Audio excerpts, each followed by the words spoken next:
नमस्कार, मी श्वेता. महाराष्ट्र कॉलिंग या विशेष कार्यक्रमात आपल्या सगळ्यांचं मनापासून स्वागत. लग्न सराईचा काळ आता संपलेला आहे. आता आखाड पार्टीसाठी अनेक सुवासिनी आपापल्या घरी सुद्धा येत असते आणि घरी आल्यावर मग तीच संसारातली कुरबूर आणि काही ना काही अडचणी आपल्या माहेर येऊन सांगणं असे अनेक प्रकार आपण घरोघरी पाहत असतो. पण मुळात लग्न झाल्यावर या अडचणी येतातच का बरं, असा प्रश्न आपल्याला पडतो की नाही? कदाचित याला आपल्या पत्रिकेतील काही दोष सुद्धा जबाबदार असू शकतात बरं का. आणि म्हणूनच आजचा आपण विषय ठेवलेला आहे वैवाहिक जीवनातील मतभेद. आणि या विषयावर चर्चा करण्यासाठी आज आपल्यासोबत स्टुडिओमध्ये आहेत आणि मार्गदर्शन करण्यासाठी आहेत पुण्याचे नामवंत ज्योतिषाचार्य श्री आनंद कुमारजी. सगळ्यात आधी आपण त्यांचं स्टुडिओत स्वागत करूया. नमस्कार. नमस्ते, जय माता दी. तर आपण चर्चेला सुरुवात करण्याआधी मी सरांची ओळख तुम्हाला करून देऊ इच्छिते. तर आनंद कुमारजी हे ॲस्ट्रॉलॉजी रिसर्च सेंटर याचे संस्थापक आहेत. याशिवाय त्यांनी ज्योतिष आणि वास्तू या सामाजिक क्षेत्रातील त्यांना अनेक गौरव पुरस्कार मिळालेले आहेत. तसंच अनेक सामाजिक उपक्रमात सुद्धा त्यांचा सहभाग असतो. आनंद कुमारजी गोपालन सुद्धा करतात. आनंद सरांच्या मार्गदर्शनाने अनेक कुटुंब खरं तर सुखावलेली आहेत. त्यांनी सुचवलेले उपाय, यंत्र, मंत्र, रत्न, ध्यान साधना आणि अनुभव हे अगदी सिद्ध तोडग्याने हे अगदी सोपे साध्या पद्धतीने ते सगळ्यांना सांगत असतात. पुण्यामध्ये सदाशिव पेठ आणि मुंबईमध्ये घाटकोपर इथं त्यांचं कार्यालय आहे. जीवन मार्गदर्शन या सदराखाली अध्यात्म, विज्ञान आणि ज्योतिषशास्त्र याचा समन्वय साधून ते यशस्वीपणे ज्योतिष मार्गदर्शन सुद्धा करतात. त्यामुळे श्री आनंद कुमारजी यांना भेटण्यासाठी आपण खाली जो संपर्क क्रमांक दिलाय नक्कीच त्यावर संपर्क साधा आणि प्रत्यक्ष त्यांचं मार्गदर्शन घ्या. याशिवाय युट्यूब चॅनलच्या माध्यमातून सुद्धा अनेकदा ते मार्गदर्शन करत असतात. त्यामुळे त्यांच्या युट्यूब चॅनलला सबस्क्राईब करायला सुद्धा विसरू नका. चला तर मग आजच्या चर्चेकडे आपण वळूयात. आजचा विषय वैवाहिक जीवनातील मतभेद. खूप छान आनंद कुमारजी आजचा विषय तुम्ही शोधून काढला आणि आत्ताच्या काळाला अगदी सुयोग्य असा विषय आहे. तर वैवाहिक मतभेद मुळात होण्यामागची कारणं काय हे सगळ्यात आधी मला जाणून घ्यायचं आहे आणि मग यावर उपाय पण सांगाल का? नक्कीच श्वेता, आजचा प्रश्न आणि आजचा काळ आहे. लग्न कार्य झालेले आहेत. नाखाडपाडीच्या अनेक गृहिणी सुवासिनी माहेरी आलेले आहेत. तर मतभेद वैवाहिक जीवन मतभेद महत्त्वाचं कारण दोन आहेत. मग त्यातल्या पत्रिकेतले काही ग्रहदोष नक्कीच कारणीभूत असू शकतात. अनेकदा आमच्याकडे जातक येतात आहे की पत्रिका पाहून लग्न केलेले आहे, मग असे त्रास का आम्हाला, किंवा काही लग्न झाल्यानंतर महिना, 6 महिने, 2 वर्ष, 4 वर्षानंतर हे मतभेद सगळे चव्हाट्यावर येतात. त्यामुळे कुठेतरी संसारात नाराजी होते. याचे आपण पहिलं कारण समजून घ्या. यासाठी पहिला ग्रह, 2 ग्रह चांगले असले पाहिजेत. एक तर गुरु नावाचा ग्रह बलोत्तर असला पाहिजे आणि शुक्र नावाचा ग्रह बलोत्तर असला पाहिजे. शुक्र नावाच्या ग्रहावर आम्ही शारीरिक सुख पाहतो, सौंदर्य पाहतो, किंवा एक तृणा ही पाहतो. आणि गुरु नावाच्या ग्रहावरून गुरुबळ पाहतो, समाधान वृत्ती पाहतो. त्या कुटुंबातील समाधानी वृत्ती, तो पती आता पुरुष किती राहतात त्याच्यावर अवलंबून असतं. परंतु या 2 ग्रहांच्या सोबत जर कोणी हे 4 पापग्रह आहेत, शनी, मंगळ, राहू, केतू, हे जर 4 पापग्रह, त्यातल्या शुक्रासोबत रवी आला तर नीचभंग नावाचा म्हणतात. ते 5 जर पापग्रह युक्त असेल, रवी त्यात पापग्रह नाही आहे, पण हे जर ग्रह त्यामध्ये सोबत कोणाच्या असतील, मग कोणत्या अवस्थेत आहेत तशानुसार त्यांच्या आयुष्यात त्रेधा होते आणि त्यातून त्यांना मनस्ताप किंवा एक वैवाहिक जीवनातली असाधारण स्थिती ही त्यांना भोगावी लागते. उदाहरण सांगायचं म्हटलं तर शुक्र नावाचा ग्रह जर एखाद्या पत्रिकेत बालावस्था असेल तर कुठे संसारामध्ये वैवाहिक जीवनात पोरखेळ होतो. सगळं काय असून नसल्यासारखी परिस्थिती होते. जर वृद्धावस्था असेल तर ती अगदी निरुत्साही लोक राहतात आणि वैवाहिक जीवनात आनंद घेता येत नाही. पण जर शुक्र युवावस्था, कुमारावस्था असेल तर ही लोक तजेलदार किंवा नेहमीच 4 चौघात पुढे राहतात आहे आणि वैवाहिक जीवन हे अनुषंगाने हे सहजरित्या पुढे घेऊन जातात.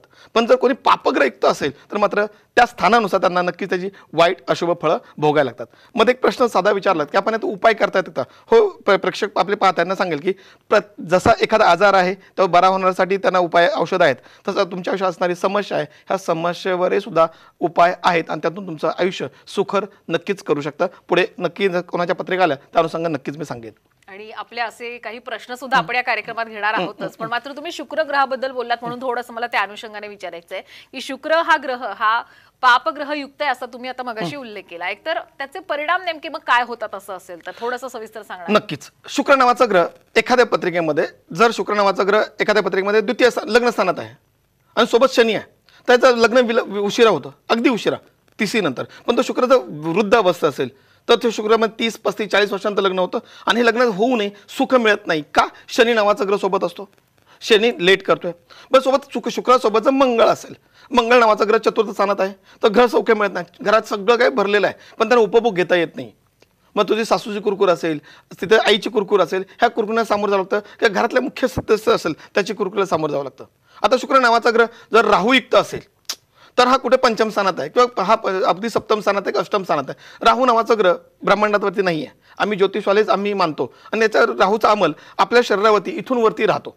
म्हणजे धडाच्या वरती मग अति जास्त विचार करतात आहे. मग आपल्या नवऱ्याच्या खुरापती काढणं किंवा बायकोच्या खुरापती शोधून काढणं ह्याच्या ज्यांना इंटरेस्ट राहतो आणि एखाद्या खुरापती विचारायला चालू केलं तर हातात चांगलं काही येतच नाही. हे आत्तापर्यंत मी 25 वर्षाच्या अनुभवात आम्ही अनुभवले. जे आमच्याकडे यजमान येतात, जातक येतात, ह्या जातकांना विचारणं काय झालं, कसं झालं, तर शेवटी हातात काहीच येत नाही. पण मनात असणारी नाराजी, मनात असं विदुष्ट आणि मनात असणारे त्रेधा हे यांच्याशी कुठे ना कुठे टोकाच्या भूमिकेवर नेऊन पोहोचवतात. त्यासाठी तुमच्या पत्रिकेतला हा शुक्र किंवा राहू किंवा शुक्रासोबत असणारा केतू हा जर ग्रह आला, हा भाग्यात असेल तर शुक्र नावाचा ग्रह चांगला आहे, पण तो भाग्यात आहे, केतुयुक्त आहे. इमोशन, हळवेपणाने घेतलेले निर्णय, कुठे जास्त अतिप्रेमात पडणं किंवा जास्त त्या व्यक्तीच्या अति आहारी जाणं आणि तिथून स्वतः पाय धोंडा मारून घेणं, अशा स्थितीत सामोरं जावं लागतं. पण जर शुक्र रवियुक्त असेल त्याला नीचभंग नावाचं एक म्हणतात आहे. आणि जर हा रवी चांगला शुभग्रह आहे, हा लिडरशिप घेतो आणि स्वतः इनिशिएटिव्ह घेऊन लग्न कार्य करतो किंवा सुरुवातीला चांगलं वाटतं आणि काही दिवस उतरले तर दोघांमध्ये नाराजी किंवा कटुता किंवा नैराश्य किंवा दुःख ह्यांच्या जीवनात नक्कीच राहतं.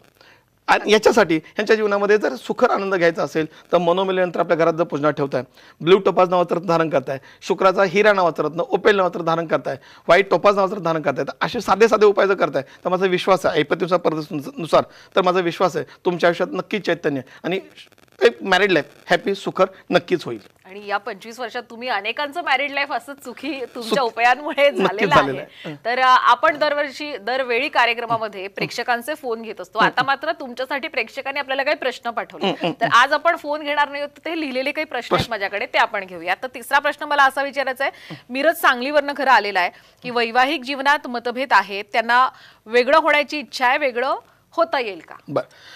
यांनी तारीख सांगितलेली आहे, तारीख आपण घ्यायला नको कारण पर्सनल नाव आहे. आता यांनी मिरजवर सांगलीवर यजमान आहेत, यांनी सांगितलं वैवाहिक जीवन सुख मिळत नाहीये आणि यांना डिवोर्स घ्यायचा किंवा वेगळं व्हायचं आहे, हे का पाहून घेऊया.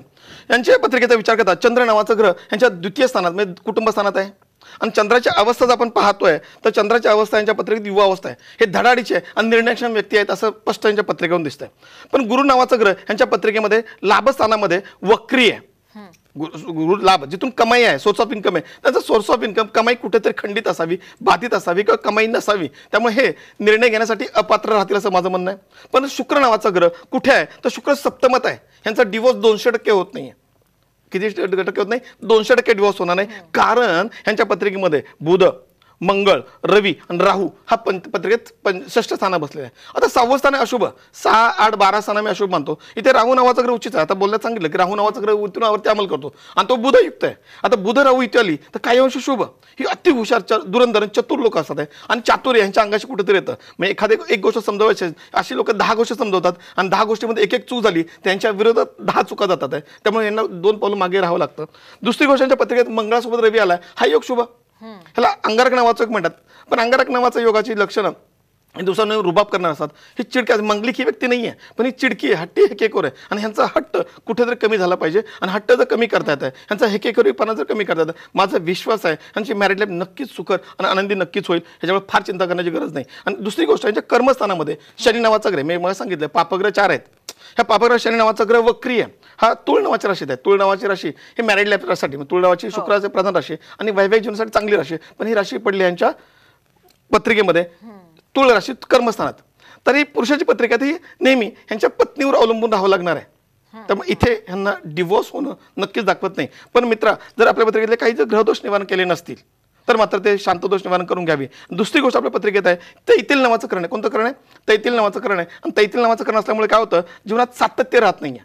त्याचंही जीवनात सातत्य पाहिजे, रिदम पाहिजे, एक प्रगतीपथावर जायचं आहे. तर तैतील नावाचा ग्रहचा दोष कोणी याज्ञिक करणारे मंडळ असेल त्यांच्या शांतदोष निवारण करूया. माझा विश्वास आहे आपल्या जीवनात नवीन चैतन्य झाल्याशिवाय नक्कीच राहणार नाही. पण ह्याच्यामध्ये दुसरं एक आहे, शुक्र नावाचा ग्रह बालावस्थेत आहे, बहुतांश ग्रह बालावस्थेत आहे. राहू बालावस्थेत, शुक्र बाला, शनी बालावस्थेमध्ये, जे बुध बालावस्थेत आहे. म्हणजे यांचं कोणी म्हटलं, एखादं म्हणणं सांगितलं तर कोणी मनाव घेत नाही, कारण शुक्र बालावस्था आहे, पोरखेळसारखा होतोय. त्यामुळे माझी विनंती आहे आजच्या यजमानांना, सांगलीच्या मिरजच्या, की तुमचं काही डिवोर्स होणार नाही आहे, त्यामुळे 2 पावलं मागे यावं आणि आपला सुखर संसार आनंद मुलाबाळांसोबत आनंदाने घालवावा असं नक्कीच्या कार्यक्रमाच्या माध्यमातून नक्कीच सांगेल. अगदी खूप छान मार्गदर्शन केलं. आता शुक्र ग्रहाचा तुम्ही वारंवार उल्लेख करताय, तर चौथा प्रश्न आपल्याला असाच आलेला आहे शुक्र ग्रहाविषयी. आता त्यांनी विचारले असे की शुक्र ग्रह हा केतू सोबत पंचम स्थानात आणि राहू चंद्र लाभ स्थानात असल्यास मग अशा स्थितीत काय उन्नत होऊ शकतो का? बघा, त्यांच्या पण पत्रिका बघूया. ह्यांच्या पत्रिकेमध्ये केतू जर शुक्रासोबत असेल तर मग सांगितलं की केतू नावाचा ग्रह इमोशनचा कारक आहे. केतू नावाचा ग्रह इथून खाली अंमल करतोय आणि शुक्र त्यासोबत आलं, पण शुक्राची अवस्था कशी आहे तर ती अवस्था पाहणं गरजेचं आहे. शुक्र बालावस्था पोरखेळ होईल, शुक्र म्हातार असेल तर वृद्धावस्था असेल, तर शुक्र कुमार अवस्था असेल तर अति प्रेमात पडणं किंवा ते प्रेमात वाहत जाणं असंच काहीतरी यांच्या पत्रिकेत दाखवलं जातं. जर केतू भाग्यात आहे तर भाग्य इमोशन भावनेच्या आरी जाऊन कुठेतरी हळवेपणाची भूमिका यांना येते. आणि सगळ्यात महत्त्वाच्या यांच्या पत्रिकेमध्ये राहू सोबत मंगळ आहे आणि राहू शुक्रासोबत आहे. शुक्र नीच राशीत आहे, तर वैवाहिक जीवनात सुख मिळणार नाही, कारण शुक्र नीचेच आहे आणि तो कन्या राशीत आहे. कन्या राशी सगळ्यात चिकित्सक राशी ती कन्या राशी. आम्ही 12 राशीमध्ये काही वर्गीकरण केलं आहे. सगळ्यात चिकित्सक लोक कोणते असतील तर कन्या राशी असतात. आणि कन्या राशीत शुक्र अतिचिकित्सक म्हणजे स्वतःवर स्वर्ग घटण्याची अशा व्यक्तींची परिस्थिती राहते. आणि प्रत्येक गोष्ट भावनेला मनाला लावून घेणारे लोक राहतात. आणि तुमच्या मनाला म्हणजे एखादं जर शेजारी कोण काय बोलत असेल ते माझ्या विषयीच बोलतोय, मलाच अनुषंगाने बोलतोय, मलाच उद्देशून बोलतोय, अशी यांची धारणा राहते. आणि धारणा तुम्ही कमी करताय, यातून तुमचा ठोस तुमच्या हातात काय जो पण असत नाही तोपर्यंत तुम्ही त्याचा निर्णय घेत नाही, तोपर्यंत तुमच्या आयुष्यामध्ये गती प्रगती होणार नाही. आणि मंगळासोबत असणार राहू कुय म्हणजे खोटारडे, चिटर, लफंगे आणि विकृतच लोकांना भेटतात आहे. कारण राहू नावाचा ग्रह कोणत्या अवस्थेत त्याच्यावर डिपेंड आहे. त्यांच्या पत्रिकेत राहू नावाचं ग्रह मृत अवस्थेत आहे आणि मेलेलं म्हणजे डेट आहे, त्याची सेन्स नाही ते. तर ही सेन्स वाढवण्यासाठी यांच्या पत्रिकेतला राहू नावाचा ग्रहासोबत असणारा मंगळ अग्रेसिव्ह आहे, पटकन निर्णय घेतात. म्हणजे एखाद्या यांना जाशा दाखवेल, एखाद्या यांना कोणीतरी सांगेल की मी तुझ्यासाठी आता ही पुरुषाची पत्रिका आहे, तर या पत्रिकेमध्ये सांगेल की एखादी महिलेला एक आमिष दाखवतील, लवकर ह्याच्या ते प्रेमात पडेल, पण सातत्य राहणार नाही. ती त्यांच्या मॅरिड लाईफमध्ये किंवा त्यांच्या आयुष्यात ती जास्त वेळ राहणार नाही, कारण शुक्र नावाचा ग्रह नीचेचा आहे. त्यामुळे शुक्र नीचेच असल्यामुळे काय होतं की आपल्याला मनस्ताप होतो, एक वैवाहिक सुख मिळत नाही, पती असून नसल्यासारखी परिस्थिती निर्माण होते किंवा पत्नी असून नसल्यासारखी परिस्थिती निर्माण होते. आणि द्वितीय स्थानात कुटुंब धन पाहतो, धनात शनी बसलाय, रवी बसलाय, बुध बसलाय, रवी बुद्धातीत योग, ह्यांच्यामुळे दुसऱ्याचं भलं होतं, मग स्वतःचं भलं होत नाही. आणि ते शनी आहे, तर प्रत्येक गोष्ट लेट करतो, पैसा हातात येतो, पैसा टिकत नाही. आणि पैसा कुटुंबासाठी अति महत्त्वाचा आहे, संसारासाठी पैसा आजच्या काळात तरी महत्त्वाचा आहे. त्यामुळे ह्या त्रेधा यांच्या पत्रिकेतल्यात, ह्यांचा तुम्ही दोष निवारण करून घ्यावं. ह्यांच्या पत्रिकेत शनीसोबत असणार पितृदोष, वडीलधाऱ्यांचं ऐकत नाहीत, मोठ्या व्यक्तीचं ऐकत नाहीत, ह्यांचा दोष आहे. आणि या दोषाचं तुम्ही खंडन करून घेताय तर माझा विश्वास आहे तुमच्या आयुष्यात हा केतू तुमचं काय वाकडं करणार नाही किंवा दुसरा अवलंबून राहावं लागणार नाही. मात्र भावनेच्या आरी जाऊन लोकांना निर्णय देऊ नका आणि मोठ्यांचा आदर करायला शिकाल तर माझा विश्वास आहे तुमच्या आयुष्यात असणार नक्कीच की ज्या समस्या आहेत त्या समस्या नक्कीच दूर होतील असं नक्कीच म्हणेल. आणि आपल्या प्रेक्षकांना मला पुन्हा एकदा आवाहन करायचंय, तुमच्याही मनातले असे काही प्रश्न असतील तर या कार्यक्रमात मात्र आपण घेतोय तर तुम्ही युट्यूब चॅनलला जा, सबस्क्राईब करा आणि कमेंटमध्ये तुमचे प्रश्न नक्कीच विचारू शकता. आता आपल्याला अमरावतीवरनं प्रश्न विचारलेला आहे एकाने की अमरावतीवरून ते विचारत आहेत की विवाह पत्रिका पाहून झालेली आहे म्हणून त्यांना वैवाहिक सुख नाही, पत्नी काही मनासारखी वागत नाही. अनेक पतींचे मला वाटतं अशा प्रकारे मनातले प्रश्न असतील. तर हा 5वा प्रश्न अमरावतीवरून विचारलेला आहे. आता बघा ह्या अमरावतीकरांच्या प्रश्नाच्या आपण घेऊया. यांच्या यांनी सांगितलं प्रेमविवाह झालेला आहे. हो. आता प्रेमविवाहासाठी शुक्र नावाचा ग्रह चांगला असला पाहिजे. तर शुक्र नावाचा ग्रहाची अवस्था पाहतोय तर शुक्र नावाचा ग्रह यांच्या पत्रिकेमध्ये युवा अवस्थेत आहे. आम्ही सांगतो प्रीती नावाचा योग असेल, शुक्र युवा अवस्थेत, कुमार अवस्था असेल, 99% यांच्या बाबतीमध्ये प्रेमविवाह किंवा ठरवून म्हणजे ओळखीतल्या लोकांबरोबर विवाह होण्याचे चान्सेस जास्त राहतात. तर या अमरावतीकरांच्या प्रश्नामध्ये जर शुक्र नावाचा ग्रह युवा अवस्थेत आहे, आता शुक्र कुठे आहे आणि कोणासोबत आहे हे पाहणं महत्त्वाचं आहे. आता शुक्र नावाचा ग्रह यांच्या पत्रिकेमध्ये रवीच्या सोबत आहे. आता रवी नावाचा ग्रह हा विल पॉवरचा कारक आहे, आत्म्याचा कारक, कॉन्फिडन्सचा कारक आहे. यांनी निर्णय घेतले, धाडशीने निर्णय घेतले आणि निर्णय घेऊन शुक्र कुठं पडलाय अष्टम स्थानात. मग सांगितलं की 3 स्थानं अतिशय मार्गाने चुकीची असतात. एक तर अष्टम स्थान, दुसरं षष्ठ स्थान आणि व्यायस्थान. व्यायस्थान जर कोर्ट कचेरी वगैरे होते, अष्टम स्थानात दीर्घ आजार लागतात आणि अचानक आईच्या आयुष्यात कुठेतरी नैराश्य, दारिद्र्य, दुःख येण्याचे चान्सेस जास्त राहतात. त्यांच्या पत्रिकेमध्ये रवी नावाचा ग्रहासोबत शुक्र नावाचा ग्रह आलेला आहे आणि शुक्र नावाचा ग्रह हा नीचभंग नावाचा योग म्हणतात. नीचभंगचा शब्दशः अर्थ नियतीला मान्य न अशा घटना, म्हणजे आपण पती अथवा पत्नीकडून ज्या काही अपेक्षा ठेवतो त्याच्या विपरीत घडतं, तसं मनासारखं काय घडत नाही. हा पहिला नियम. दुसरा नियम यांच्या पत्रिकेत आहे ध्रुवसौख्यामध्ये. जसं मंगलिक पत्रिका मांडली जाते, जर आम्ही सांगतो की बाबा पत्रिकेत लग्नस्थान म्हणजे प्रथम स्थान, चतुर्थ, सप्तम, अष्टम किंवा व्यायस्थानात जर मंगळ असेल तर मांगलिक मानलं जातात. तसं इथे शनी जर असेल तर शनी प्रधान मानलं जातं आणि शनी जर इथे असेल लग्नस्थान, चतुर्थ स्थान, सप्तम स्थान, अष्टम स्थान, व्यायस्थान असेल तर अशा लोकांची लग्न विलंबने होतात किंवा लग्न होऊन यांना ग्रहसौख्य मिळत नाही. ग्रहसौख्याचा शब्द अर्थ घेण्याचं कारण आहे की यांच्या पत्रिकेमध्ये शनी नावाचा ग्रह हा मीन राशीत असल्यामुळे इथे 2 लग्नाचे योग पत्रिका संभवतात. कारण शनी न्यायाचा कारक आहे, शनीच्या सोडून अशुभ अवस्थेत आहे आणि शनी वक्री आहे. म्हणजे पहिलं लग्न मोडून दुसरं लग्न होण्याचे योग 90% आहेत. मित्र, आपल्या पत्रिकेत लग्न मोडू नये म्हणून अन्य काय करावं का, तर आपला गुरु नावाचा ग्रह, कुटुंब चालवायला पैसे पाहिजेत, गुरु नावाचा ग्रह आपल्या पत्रिकेत व्यायस्थानात जे द्वितीय स्थानात आहे. त्यामुळे या व्यक्तीला व्यसन असावं किंवा जर व्यसन नसेल तर व्यसनाच्या आहारी लागू जाऊ शकतात, कोर्ट कचेरी करायला लागू शकते, अनाठाई नाहक अर्थहानी होऊ शकते, म्हणजे वकिलाला पैसे देणं, इकडे तिकडे पैसे देणं, आर्थिक लॉसेस होण्याचे चान्सेस ह्यांच्या पत्रिकेत जास्ती असतात. आणि सगळ्यात महत्त्वाचं, राहू नावाचा ग्रह तोही अशुभ, तो वक्रीत चालतो पण तो अशुभ अवस्थेमध्ये लाभस्थानात आहे आणि पंचम स्थानात केतू आहे. तर अशा अनुषंगाने मित्रा, तुझी पत्रिका तिन्ही चारही बाजूनी कोमजलेली पत्रिका आहे असं म्हणेल. यातून तुला जर वैवाहिक जीवन सुख घ्यायचं आहे तर ज्या मुलीवर लग्न केलंय, शुक्र अस्तंगत थांबणार आहे, तर त्या मुलीला डायमंड नावाचं रत्न धारण करायला द्या. पत्रिकेत असणारा शनीचा दोष निवारण करून घ्या, नीचभंग नावाचा दोष निवारण करून घ्या. माझा विश्वास आहे तुमच्या जीवनामध्ये किमान डिवोर्स तरी होणार नक्कीच नाही. कारण आपल्याला न्याय मिळणार नाही. जर आपण कोर्ट कचेरीला गेलात, लग्न तर प्रेमाने केलंय, आवडीने केलंय, तर लग्न टिकवणं आपल्या हातात आहे. कारण डिवोर्स होणार, कारण शनी नावाचा ग्रह जर मृत अवस्था असेल तर 90% डिवोर्समध्ये अनेक त्रास होतो. म्हणजे कुठेतरी लास्ट स्टेजला आपल्या विरोधात न्याय जातो आणि त्यामुळे ह्यांना पुरेपूर न्याय मिळणार नक्कीच नाही. तर अशा अनुषंगाने आपल्या पत्रिकेला काय असणार, ग्रहदोष निवारण करून घ्या. माझा विश्वास आहे तुमच्या आयुष्यात काहीतरी नक्की चैतन्य घडेल किंवा डिवोर्स होणार नाही, हे नक्कीच या कार्यक्रम माध्यमातून नक्कीच सांगेल. आणि खूप आशादायी असा खरं तुम्ही त्यांना सल्ला दिलेला आहे. आता यानंतर ना आणखी एक वेगळा प्रश्न आलेला आहे की विवाह 7 वर्ष झालेली आहेत विवाहाला आणि विवाह ओळखीच्यांमध्येच झालेला आहे आणि दोघांमध्ये मतभेद मात्र वारंवार होत आहेत. तर काही कारणं आणि काय उपाय तुम्ही यावर देऊ शकता का? नक्कीच बघा, यांची सिंह नावाची राशी आहे, मघा नक्षत्र आहे, धूर्त योग आहे. आता यांच्या पत्रिकेत विचार करता सगळ्यात महत्वाचं केतुगुरु चांडाळ योग आहे.